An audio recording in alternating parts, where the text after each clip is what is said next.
The Taekwondo master of Team Korea, Kim is a fan favorite and one of the most popular characters created by SNK. Although present in every iteration of the King of Fighters series, Kim, which is not his actual name by the way, his real name is Kafwan and Kim is just a nickname, but for the sake of convenience, I'm going to refer to him as Kim during this video. Kim made his debut earlier in another franchise, Fatal Fury. In order to have the full picture of this major character's backstory, and just like with Ryu's story, this video is divided into two parts, one dedicated to the Fatal Fury real bout Garou timeline, and the other focusing on his adventure during the K-Wave continuity, and most importantly, his relationship with his teammates Chang and Choi. As always, if you like this content, don't forget to subscribe and click the bell icon so you can be notified with every new video posted. Kim was born in 1964 in South Korea. He showed tremendous taekwondo skills during his training sessions. His master, Gang Il, taught him to use the martial art to fight for justice, a lesson that Kim took very seriously and adopted it as a way of life. It was also during that time when he met his childhood friend Jun Hoon, who used to train in the same dojo as Kim. They both became masters of their respective styles and parted in their separate ways. At some point in his life, he befriended a Hong Kongese cop named Hon Fu, and although the two men shared the same sense of justice, Hon Fu was actually scared of Kim when he realized how overzealous and violent he can become when it comes to serving his justice. He also introduced him to a young woman who was going to become his future wife.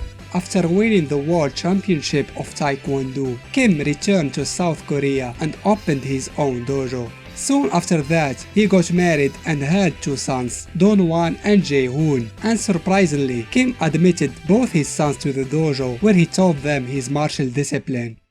In 1992, at the age of 28, Kim received an invitation to the King of Fighters tournament hosted by Wolfgang Krauser, who, after hearing that his older half-brother was defeated by a certain Terry Bogard in a previous competition, decided to organize his own KOF so he can meet the Lone Wolf in person. Kim accepted the invite and entered the tournament. He defeated his opponents one by one. Among them was a pro wrestler who made a strong impression on Kim. This big guy was called Big Bear and used to work for Geese as a henchman. Kim's victory's train stopped, however, when he came face to face with Terry Bogard. The two men fought fiercely, but at the end, victory went to Terry. Kim accepted his defeat and acknowledged the Lone Wolf as the superior fighter. He learned about Terry's motivations and sympathized with him. Following his sense of justice, he told Terry that he can count on his help whenever he needs it. After the incident with the Jin brothers the following tournament, Kim accepted Shunrei as a student in his dojo. The young boy, after being freed from his ancestors' evil spirit, wanted to differentiate himself from his twin brother, and so he asked Kim to become his master for the purpose of improving his strength both physically and mentally. The Taekwondo master was invited once again by Geese Howard sometime later to enter his latest tournament. He rushed to participate with the intention of stopping the crime lord and helping the Bogart brothers in their quest for revenge. He also didn't forget to bring his kit with him in order to learn from his matches. When the competition ended, he stumbled on Hon Fu in his way back home, who happened to be in the same plane as Kim. Needless to say, the poor cop almost had a heart attack when he saw Kim. Once he arrived, he was warmly welcomed by his many students at the dojo, with the exception of two particular individuals.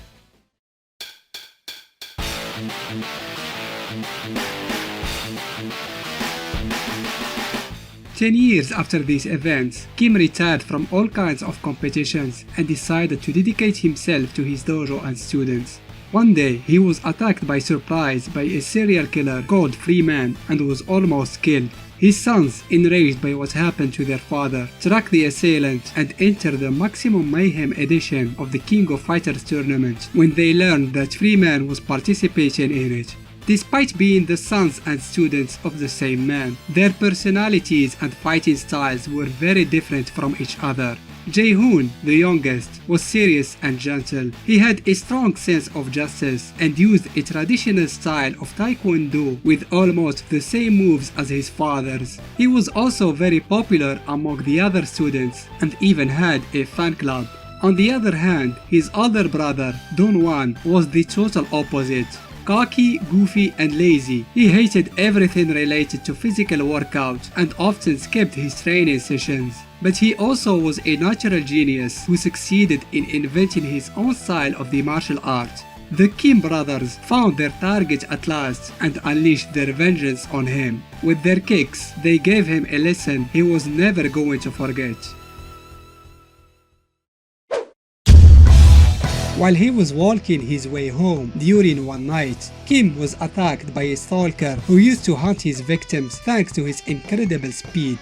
However, the stalker, named Choi Bunge, chose the wrong victim this time and was easily defeated and arrested.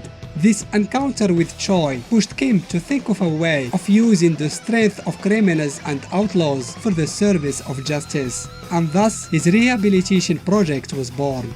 Using his status as a national hero, Kim convinced the authorities to give him custody over Choi and another criminal named Chang, who had the habit of escaping from prison all the time. He submitted the two felons to his rehabilitation project and forced them to undergo a harsh taekwondo training for the purpose of participating to KOF. The only thing that motivated Chang and Choi was in reality the tournament's prize money. That's why they were terribly disappointed when they realized that they won't get anything when Rugal exploded with his ship at the competition's conclusion. Kim noticed their disappointment and thought that the only way to fix their greed was to train them even harder.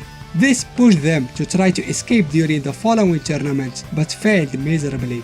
Chang and Choi endured Kim's severe training and went along with it. They even started wearing gi outfits. Their hard work and patience paid off at the end of KOF 96 when Kim acknowledged their performance and congratulated them. They were finally free to go, but expressing their joy and relief for not having to see Kim's face again made their master change his mind immediately. They managed to gain his approval once again in the next KOF, and they were officially considered reformed and ready to be freed. Learning from their last mistake, they kept their mouths shut in front of Kim and even faked an emotional farewell with tears and all. Once on the plane, Chang and Choi started planning for their next criminal activities using the money they gained from KOF while badmouthing Kim and calling him a naive idiot with a dumb face. Unfortunately for them, the naive idiot was sitting right behind them and heard everything. Kim was so angry that he decided to devote his entire life just to reform these two.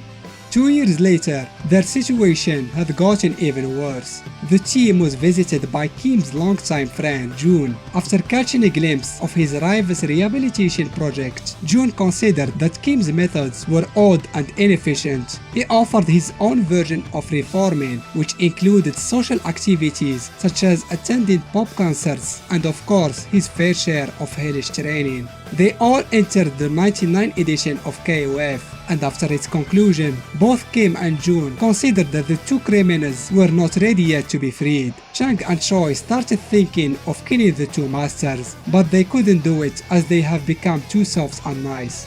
When Zero attacked Southtown with his cannon the following year, Chang and Choi were caught in the weapon's blast. Surprisingly, they both survived with little injuries, but they were shocked when they discovered that somehow the beam made them swap their bodies with each other. It's not clear how they fixed this inexplicable situation. Few days before the start of KOF 2001, June had an accident and couldn't participate, which forced Kim to summon Mei Lee to complete the team. She was one of Kim's many students who idolized him and June ever since she could remember. Chang and Choi welcomed the young woman in the team as she was tasked by Kim to keep an eye on them, and unlike their master, she was much more forgiving and didn't see the need to use physical punishments against them. In KOF 11, the two felons somehow managed to convince Kim to enter the competition not as a part of the rehabilitation project but as a mean to relax and have some fun for once. In reality, they just wanted to get rid of him for a while. Kim was happy, thinking that his pupils have matured and followed their advice by teaming up with Theory and Duck King. At the tournament's end, Kim got drunk and started lecturing everybody about justice and training, which forced his friends to abandon him and let the bar's owner take care of the rest. The following tournament, they once again convinced Kim that his reforming project was a success and that he should try using it with other criminals, and so he decided to submit 2 other outlaws to it. Kim invited Raiden and Wajai, former henchmen of Geese, to South Town to team up with him for the next KOF. Little did he know, the 2 men had already stopped working for the crime lord a long time ago and followed a straight path. But they chose not to tell him and pretended to be evil, as using Kim's image by teaming up with him would be beneficial for their respective careers. When the tournament ended, Kim was fooled to believe that his companions stopped being evil and was pleasantly surprised how fast they were reformed. Everything went just how Raiden and Wajai had hoped. To the great misfortune of his old teammates, Kim concluded that the reason why Chang and Choi didn't reform yet was because he wasn't severe enough with them, and as soon as he went back, he started correcting this mistake through the only way he knew: more harsh training. During his participation in the latest KOF, Kim joined for the first time his master Gang Il, who had just returned from his travel. This alliance would turn out to be very tough on Kim, as Gang Il didn't share the same extreme beliefs about justice as his students, and was probably the only person on earth who could freely criticize Kim's methods without worrying about his retaliation. And to make things worse, Gang Il brought with him a new mistress, a young and seductive woman named Luong, who seemed to take a lot of pleasure in teasing the poor Kim and make him uncomfortable whenever she had the opportunity. However, Kim's biggest shock and disappointment occurred when he discovered that Chang and Choi had reverted to their old criminal ways and were sent to prison again. Not only that, they seemed to have become the followers of a dangerous and weird fellow inmate called Xanadu. Despite doing the impossible to get rid of his master and Luong at the competition's conclusion, Gang Il was convinced that he neglected his pupil for too long and should stay to train with him. It was time for Kim to have a taste from his own medicine.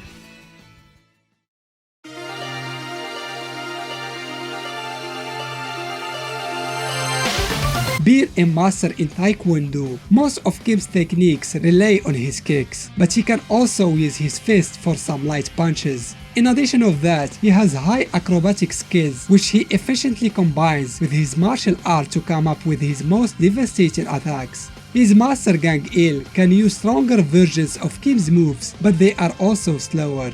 Kim is a very serious and honest family man who seeks perfection in everything he does. His bravery earned him the respect of all his friends and acquaintances, and he sure has many of them, being a veteran character in 2 long-running series. Despite being a very strict and even unforgiving instructor, while also being naive, Kim is actually loved and idolized by his students. Most of them anyway. But he can also be at the receiving end when Gang Il is around, and there is nothing he can do about his carefree womanizer master. His sense of justice is so strong that he can tell if someone is evil or not just by looking at them. This can be seen during some special intros when he glances menacingly at some characters while saying his catchphrase, Aqua Yurusan, or evil is unforgivable. While there is no doubt about his good intentions, Kim can be extreme and overzealous when it comes to justice. Unfortunately, he considers that there is nothing wrong with that, in spite of many characters pointing the flaws of his ways. His pupils, Chang and Choi, have seen the worst of him. His strict and severe manners, although effective to some extent, are far from perfect. The only answer he has for their reluctance to reform is to submit them to more hellish training. Kim surely should notice that his methods are not working after all these years, but he just doesn't. Now that his own former partners have returned to their old lifestyle, it's time for Kim to make some life decisions. Either he acknowledges he was wrong and adopts his methods, or stays convinced that he was right all along but wasn't severe enough, which has the potential of turning him into an anti-hero or even a villain. And frankly, seeing Kim becoming a K-Wave version of Light Yagami would be interesting, don't you think? Special thanks to all my patrons and Ben Ortega for their support. I hope you enjoyed this video. Give it a thumbs up if you did, and why not consider subscribing to the channel. Thanks again for watching.